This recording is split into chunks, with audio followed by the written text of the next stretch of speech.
Amis du jour, bonjour, j'espère que vous allez bien. Je suis très contente de vous retrouver aujourd'hui pour une nouvelle vidéo vlog. Alors oui, ça va faire des semaines, voire même des mois que j'y repense. Il y a quelques années de cela, ça va faire 2-3 ans, je vous tournais des petites sessions vlog que j'assemblais de bout en bout et que je vous faisais partager environ 1 à 2 fois par semaine. Et c'était un format qui vous plaisait énormément. Et moi, c'est un format qui me plaisait énormément de vous faire. Et je songeais à les remettre en place, mais vous savez, moi je suis le roi pour remettre au lendemain ce que je peux faire le jour même. Donc j'y pensais, j'y pensais, j'y pensais, et je me lançais pas. Et puis là, fin août, je me suis dit que ce serait vachement bien de reprendre la chaîne YouTube. Ça me manque, surtout depuis que je vois mon copain faire ses petites vidéos, les diffuser. Je me rends compte que vous me manquez énormément. Et je me suis dit, allez, le 1er septembre, je reprends les vlogs. Nous sommes le 1er septembre, il est 15h10 et me voici de retour pour le premier vlog. Ça me fait sacrément bizarre parce que depuis le temps, pas mal de choses ont changé, pas mal de choses ont bougé. Déjà, je vous parlais lors de ma dernière vidéo que ça y est, je quittais le nord pour m'installer au Pays Basque avec mon copain. Nous sommes le 1er septembre et sachez que depuis le 4 juillet, je suis ici, au Pays Basque. Depuis, j'ai trouvé du travail. Dans ces vlogs, je vous parlerai bien évidemment lecture, comme je l'ai toujours fait. Mais je vous montrerai des petits passages de ma vie, je vous montrerai ce que je fais. Enfin, voilà. J'ai plein de petits projets et j'espère que ça vous plaira, n'hésitez pas à me le dire. Donc voilà, comme vous pouvez l'imaginer, au mois d'août, j'ai quasiment pas lu, mais j'ai quand même lu 2 livres et j'avais envie de vous en parler là maintenant. Je me suis dit que c'était le bon moment. Le premier livre que j'ai lu, il s'agit de Les Mémoires d'un chat de Hiro Arikawa, qui est publié aux éditions Babel. Ce livre, je l'avais vu lors d'un live sur la chaîne de Séverine. Il est bien ce livre. Je l'avais mis direct dans ma wishlist parce que c'est typiquement le genre de livre qui était susceptible de me plaire. J'ai très envie de découvrir la littérature japonaise depuis quelques mois et je me suis dit que ce serait bien de la découvrir avec ce roman de Hiro Arikawa. Je dois dire que je ressors de cette lecture de manière très positive. J'ai vraiment passé un bon moment aux côtés de Satoru et de son chat Nina. Donc il faut savoir que dans ce livre, nous suivons Satoru qui recueille un chat errant qui décide de prénommer Nana, bien que ce soit un mâle, mais je vous laisse découvrir pourquoi. Seulement quelques années après, il va devoir se séparer de son chat. Pourquoi? On ne le sait pas. Toujours est-il qu'il va aller revoir des personnes qu'il a rencontrées dans son passé. Et cela va nous permettre de retourner dans le passé et de découvrir sa vie, son passé, ses amis, sa famille, ce qui lui est arrivé. Enfin, voilà, c'est un bon retour en arrière. Ce livre a vraiment 2 thématiques. La thématique du road trip, où il fait le tour du Japon pour trouver quelqu'un de confiance à qui laisser son chat. Et c'est un retour également aux prémices de sa vie, où nous allons le découvrir. Ce roman m'a particulièrement touchée de par ces thématiques abordées. Je ne vous en parlerai pas, je ne développerai pas pour ne pas vous spoiler, mais je l'ai trouvé très beau, très touchant, très juste et très marrant aussi, parce que il faut savoir qu'on a plusieurs narrateurs dans ce roman. Nous commençons avec Nana lorsqu'il est un chat errant, puis nous allons être aux côtés de Satoru, puis des amis qu'il va retrouver tout au long de son voyage. Les parties où c'est Nana, notre narrateur, sont très très marrants. C'est bourré d'humour noir, c'est de l'humour comme j'aime. Vous savez, c'est un petit peu le papy grincheux dans toute sa splendeur. Vous voyez, ces petits vieux qui n'arrêtent pas de ronchonner tout le temps, tout le temps, tout le temps, mais en fait, ils sont adorables. Ben voilà, c'est comme ça qu'est Nana. Et il est impossible de ne pas sourire ou de ne pas rire à la lecture de ces passages. Puis vous avez Satoru, qui est vraiment un personnage qui m'a particulièrement touchée également, de par ce qu'il a vécu, de par ce qu'il vit, de par son amour inconditionnel pour son chat. Enfin bref, c'était une lecture qui m'a touchée. C'est pas un coup de cœur, mais j'ai passé un super bon moment. Concernant l'écriture de Hiro Arikawa, j'avoue que c'était ma première incursion dans l'univers des auteurs japonais. Je ne sais pas si c'est une particularité qui est propre à Hiro ou si c'est une particularité que tous les Japonais ont, mais ils emploient très peu de pronoms personnels, ce qui fait qu'ils utilisent toujours le prénom de leur personnage, enfin qu'ils l'utilisent particulièrement, puisque je n'ai lu que Hiro Arikawa, donc je ne peux pas me prononcer pour les autres. D'ailleurs, n'hésitez pas à me le dire. Toujours est-il qu'ils n'utilisent pas de pronom personnel, donc parfois j'avais par exemple le prénom de Satoru 4-5 fois sur une page. Au début, quand on n'a pas l'habitude, ça fait très répétition. J'avoue que j'étais un peu lassée. Puis au fur et à mesure de ma lecture, en fait, on n'y prête plus attention, on s'y habitue et c'est plus dérangeant du tout. Donc voilà, s'il y a vraiment un aspect particulier que je pourrais relever de l'écriture de cet auteur, c'est bien celui-ci. Sinon, j'ai vraiment adoré sa plume, que j'ai trouvée très simple mais très touchante. Voilà. Ensuite, comme j'étais sur une bonne vibe livresque, j'ai continué avec La charmante librairie des jours heureux de Jenny Colgan, qui est publiée aux éditions Pocket. Ce roman me faisait de l'œil depuis sa sortie en format broché, et quand j'ai vu qu'il sortait le mois dernier en poche, je n'ai pas hésité et je me le suis procuré. Jenny Colgan, c'est une autrice que j'entends énormément parler depuis des années. Tout le monde l'encense. J'avais hâte de la découvrir parce que j'étais très curieux. Et ce roman, je ne vais pas dire que j'ai été déçue, puisque non, j'ai passé un bon moment, mais je m'attendais à mieux, c'est vrai. Donc dans ce roman, nous allons rencontrer... C'est toujours un problème avec les prénoms. Nina, qui est une bibliothécaire à Londres et qui voit sa bibliothèque fermée. Il faut savoir qu'à Londres, toutes les bibliothèques ferment les unes après les autres, donc Nina se retrouve au chômage. On lui demande un petit peu quel est son plus grand rêve, la première chose auquel elle pense quand on lui demande ce qu'elle veut faire le reste de sa vie. Bien évidemment, c'est une amoureuse de la lecture, donc Nina aimerait être libraire. Seulement, elle va un petit peu se renseigner et pour louer des locaux, pour vendre des livres, pour être libraire, elle va très vite se rendre compte qu'à Londres, c'est pas possible. Et elle va avoir une autre idée, Nina. Elle va tomber sur une annonce d'un van qui est en vente dans les Highlands et elle va se dire si je ne peux pas louer un commerce pour pouvoir vendre mes livres, finalement je vais m'acheter une petite fourgonnette et faire une librairie dans celle-ci. Pas con, hein, la guêpe. Toujours est-il que elle va se rendre dans les Highlands, qu'elle va vouloir acheter le fourgon, ça ne va pas se passer vraiment comme prévu, hein, comme vous pouvez l'imaginer. Puis au final, il va se passer une multitude de choses et en gros, Nina va se retrouver bloquée dans les Highlands, mais elle va pouvoir réaliser son rêve. Voilà, là c'est vraiment le prémisse de l'histoire que je vous ai résumé. Je ne vous en dirai pas plus, même sous la menace. Sachez que j'ai bien aimé cette lecture, mais je m'attendais à mieux.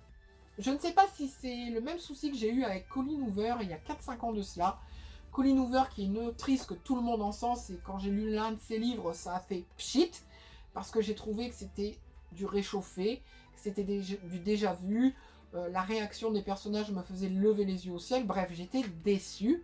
Et là, j'ai pas été déçue comme avec Colleen Hoover, mais voilà quoi, c'est un livre, clairement, j'ai passé un bon moment, ça a fait son taf, mais dans 2 mois, je n'y penserai plus vraiment. Nina, c'est un personnage qui m'a laissé un petit peu de marbre. Bon, en fait, tous les personnages m'ont un peu laissé de marbre. Je trouve qu'il manquait un peu d'émotion dans ce roman. J'ai trouvé que l'autrice, de par les sentiments humains, elle restait très en surface. Elle n'approfondissait pas les choses. Les personnages rencontrés n'avaient pas un passé qui nous permettait de nous y attacher encore plus que de raison. Et de ce fait, je pense que je suis restée un peu hermétique à l'histoire. Vous voyez, j'ai postité quand même, parce qu'il y a eu des bons moments, il y a eu des... voilà, Nina, c'est une lectrice, une folle de littérature. On sent que l'autrice aime lire également.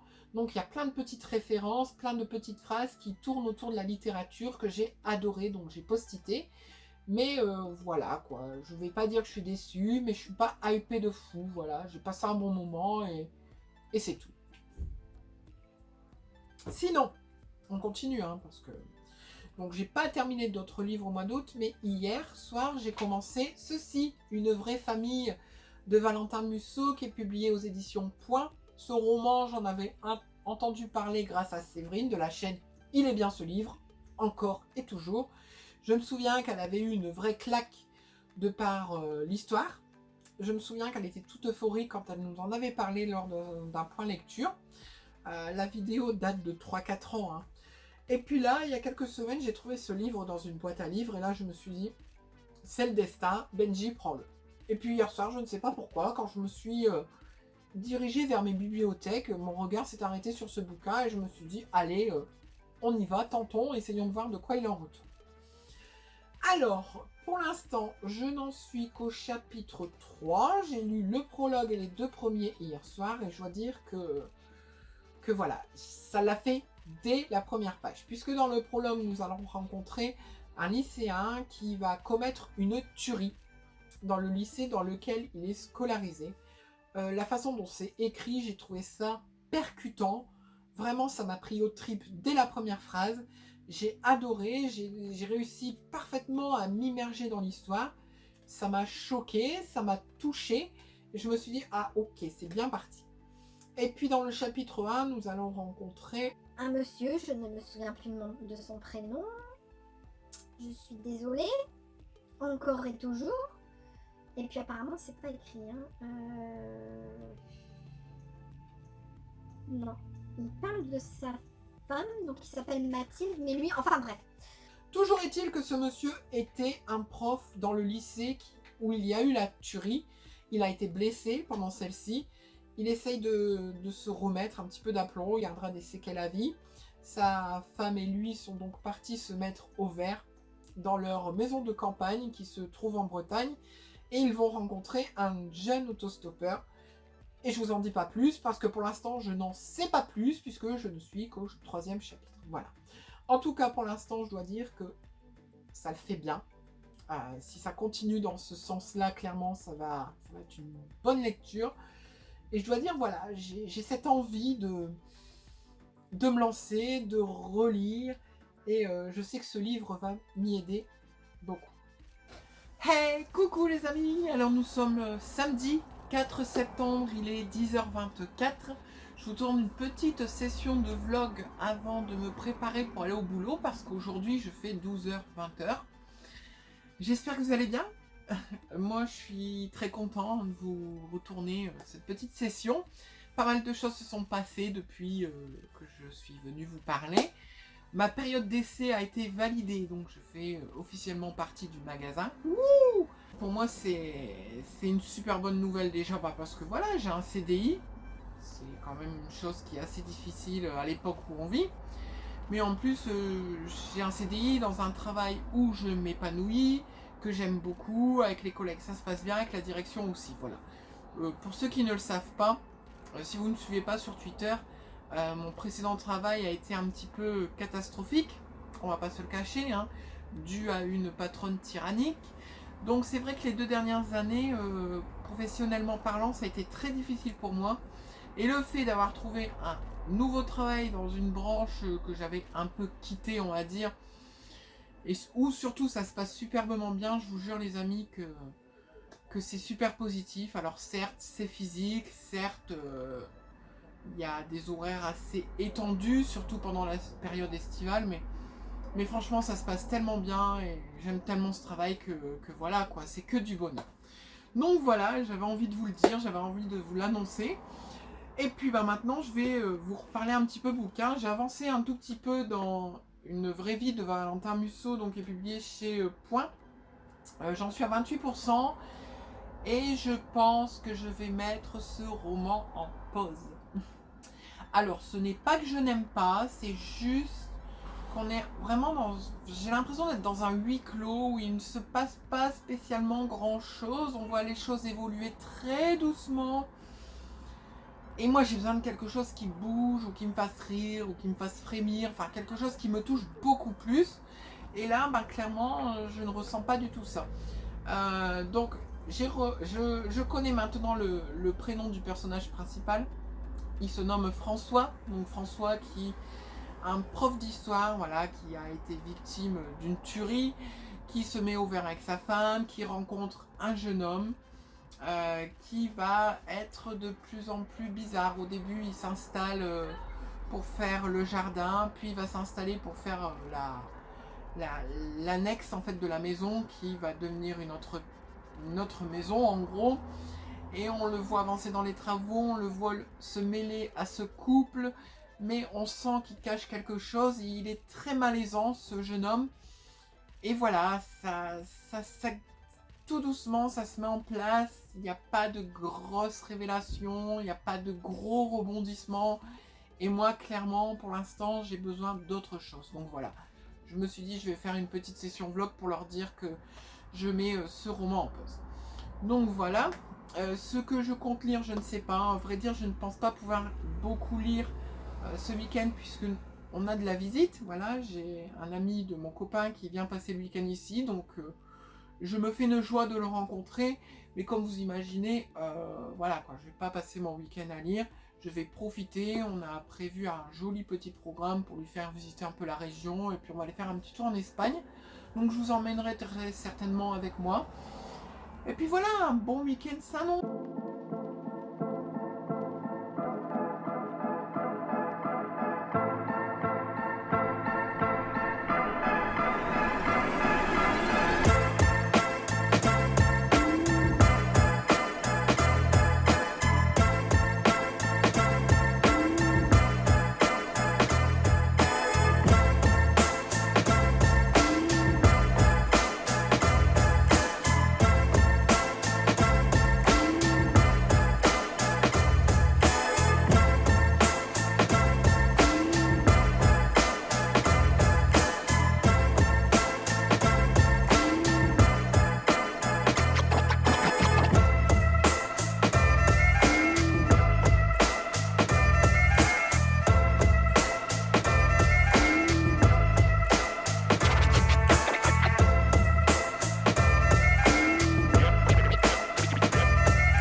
Bon, nous sommes jeudi 9, il est midi. Voilà, aujourd'hui je suis en repos, pareil pour hier d'ailleurs, 2 jours de repos. Il faut avouer quand même que c'est hyper appréciable, je l'avoue. Je ne vous ai pas pris depuis quelques jours, mais je vous ai tourné quelques petites images que vous avez dû voir. Donc voilà, le week-end était fort sympathique. On a été faire un tour en Espagne, à Saint-Sébastien, on a été à Bayonne. Enfin bref, ça a été un début de semaine et un week-end très mouvementé, je ne vous le cache pas. J'ai recommencé à lire à partir de lundi, voilà, j'ai laissé une vie de famille un peu sur le côté. Et puis mon copain a eu l'envie en fait de me choisir un livre. Je me suis dit allez banco, on y va, le hasard fait bien les choses et j'ai confiance en son jugement. Et j'ai eu raison puisque lundi j'ai commencé Un été pour tout changer à Vert Cottage de Lucy Daniels qui est publié aux éditions HarperCollins Poche. C'est un livre que j'ai eu par mes beaux-parents à mon anniversaire. Donc d'ailleurs si vous passez par là je vous remercie énormément. Ce qui m'avait attiré dans le résumé en fait c'est parce qu'on va suivre un petit peu une citadine qui retourne chez elle, retrouver ses parents qui ont besoin d'elle. Il faut savoir que ses parents sont vétérinaires, mais sont vétérinaires en mode citadin, mais également en mode campagnard, puisqu'ils habitent dans un village de campagne. Elle va leur prêter main forte après que leur assistante vétérinaire ait décidé de partir. Les animaux, voilà, le thème central quand même, les animaux, c'est... J'adore les animaux, donc je me suis dit... pourquoi pas, et puis c'est très rare en fait qu'on a des romans un petit peu feel good avec l'univers des animaux et le métier de vétérinaire mis en avant. Donc je me suis dit, ouais, pourquoi pas, ça me tente plutôt bien. Et j'avais vu des bons retours concernant ce premier tome de cette nouvelle trilogie de Lucie Daniels. Bon, j'en suis au chapitre 11. J'ai plutôt bien avancé en 3 jours et demi. Ce que je dois dire, c'est que j'aime beaucoup le personnage de Mandy, pardon. Je savais bien, à chaque fois je dis Maddie, mais c'est Mandy. Par contre, je déteste son mec, Simon. En fait, c'est le genre de mec qui est égoïste au possible. Il faut savoir qu'ils vont être un peu séparés, puisque elle va partir chez ses parents, mais lui va rester. Ils ont l'envie, enfin, monsieur a envie d'ouvrir une clinique en ville pour faire tout ce qui est prothèses articulaires pour les animaux. Elle a plus envie, vous voyez, de certes d'ouvrir une clinique, mais d'être un peu plus à la campagne, d'ouvrir également une annexe refuge à cette clinique où elle pourrait venir en aide aux animaux qui ont été abandonnés, mais lui ne le voit pas par cet œil. Ouais, en fait, c'est vraiment le personnage qui mérite au possible et que j'ai envie de baffer. Après, on a vraiment la partie où elle retourne chez ses parents, où elle retrouve son meilleur ami, qui va se marier avec un homme. Alors ça, je vous en dis pas plus, puisqu'il y a quand même une storyline concernant son meilleur ami, que je vous laisserai découvrir par vous-même. Par contre, il y a une chose un petit peu que je regrette quand je lis ce livre, c'est que je trouve que l'autrice n'est pas très douée, vous voyez, pour amener ses intrigues. Elle le fait, hein, mais elle le fait pas subtilement, si vous voulez savoir mon point de vue. Là, par exemple, ça fait quand même depuis le début du roman où on nous dit que Mandy, donc notre héroïne, trouve sa mère fatiguée, qu'elle la trouve blanche. Enfin voilà, quand on le dit une fois, 2 fois, d'accord, mais quand on insiste 4, 5 fois, on se dit qu'il va se passer quelque chose. On se demande si sa maman n'est pas malade. Et en fait, je trouve que c'est pas amené subtilement. C'est amené très, très... Enfin, elle est venue carrément avec ses gros sabots, elle nous claque le truc et voilà. Et il y a d'autres petites choses, justement, qui sont pas amenées subtilement tout au long du roman. Enfin, tout au long de ces 10 premiers chapitres. Et c'est vraiment le point négatif que j'en retire pour l'instant. Sinon, je passe un super bon moment. Je préfère ce roman à celui de Jenny Colgan que j'ai lu il y a quelques jours et dont je vous avais parlé un peu plus tôt dans la vidéo. Parce que je trouve celui-ci... enfin, je trouve les personnages beaucoup plus attachants. Même Simon, hein, qui est un crétin égoïste. Vous voyez, c'est... enfin, pour moi, un bon roman, c'est quand un auteur arrive à nous faire éprouver des sentiments envers son histoire. Que ce soit des sentiments positifs, mais également des sentiments négatifs. Simon, j'ai envie de le baffer, ça veut dire que le roman me touche quelque part. Et là, je me dis que ouais, ça faisait longtemps que j'avais pas pris, enfin que j'avais pas lu un roman qui finalement me prend autant au trip. Donc voilà, c'est une bonne lecture. Il me tarde d'en lire davantage et je pense que je lirai la suite avec grand plaisir si ça continue sur cette ligne. Ensuite, pas d'autre lecture à vous présenter, mais je me suis dit que ce serait bien hein, de revenir un petit peu sur les images que je vous ai montrées un petit peu auparavant. En ce moment, je ne sais pas si vous avez remarqué, mais je me suis mis un petit peu au diamond painting. Il faut savoir que mon beau-père en fait beaucoup et en le regardant faire, ça m'a captivé. Donc mes beaux-parents ont décidé de m'offrir ma première toile. C'est quelque chose que j'adore faire, qui me relaxe et qui m'a fait énormément de bien en fait quand j'ai commencé à travailler. Quand j'ai commencé à retravailler plutôt, vous savez, ce rythme de 42 heures semaine où je revenais, j'étais très fatiguée. Donc c'est vrai que je me posais un petit peu et je faisais du DP. Ça me faisait du bien. Ça me permettait de me vider la tête. Ça me permettait de penser à autre chose que le travail. C'était parfait. Et en parallèle, justement, quand je fais du DP, généralement, je me fais les épisodes de Walking Dead. J'ai repris la série à partir du premier épisode. Là, j'en suis au 10e de la saison 2. Et j'avais oublié à quel point Laurie est une tête à claque. Je ne sais pas même si je m'en étais rendu compte auparavant, mais là, je ne sais pas si c'est le fait que j'enchaîne autant les épisodes, mais j'ai juste qu'une envie, c'est de la baffer. Hier, il y a vraiment un passage qui m'a fait, mais limite hurler. c'est quand elle dit à Andrea, justement, parce qu'Andrea, depuis la saison 1, elle a beaucoup changé, depuis le moment où elle a perdu sa sœur. Elle devient un petit peu badass, guerrière, enfin, elle apprend. Parce qu'elle aussi, parfois, elle est insupportable, j'avoue. Mais en fait, là, elle protège le camp, enfin, elle protège la ferme. Et elle lui dit, tu n'as rien à faire à protéger la ferme, tu sers à rien, ton rôle, en gros, c'est de faire la lessive, quoi. Et là, je me suis dit, mais putain, mais Laurie, mais t'es sérieuse, quoi, quand tu dis des trucs pareils? Mais où est ton féminisme? Où est ta manière de voir les choses différemment, quoi? Enfin, je ne sais pas, mais ça m'a gênée, quoi, profondément. Elle dit à Andrea, arrête de protéger le camp et viens faire la lessive, quoi. Non, mais sérieux? Meuf, tu t'es cru dans les années 1960, quoi. Enfin bref, voilà. C'est une série que je regarde vraiment d'un œil parce que voilà, quoi, il se passe pas beaucoup de choses. Surtout au début de la deuxième saison, je ne sais pas si vous vous en rappelez, mais l'intrigue Sophia, clairement, ça durait 7-8 épisodes et il se passait rien du tout, quoi. Donc c'est typiquement le genre de série qui est parfaite pour mettre en fond sonore. Je lève un petit œil une fois de temps en temps quand il se passe un truc, sinon je repenche dans mon DP, je passe un super bon moment.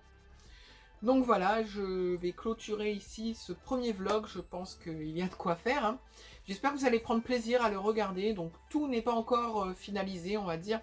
J'ai d'autres idées que j'ai pas encore mis en sentier, mais ça va pas traîner. J'espère en tout cas que cette vidéo vous aura fait plaisir. Je vous fais de très très gros bisous, et je vous dis à très vite pour un nouveau vlog. Au revoir les amis.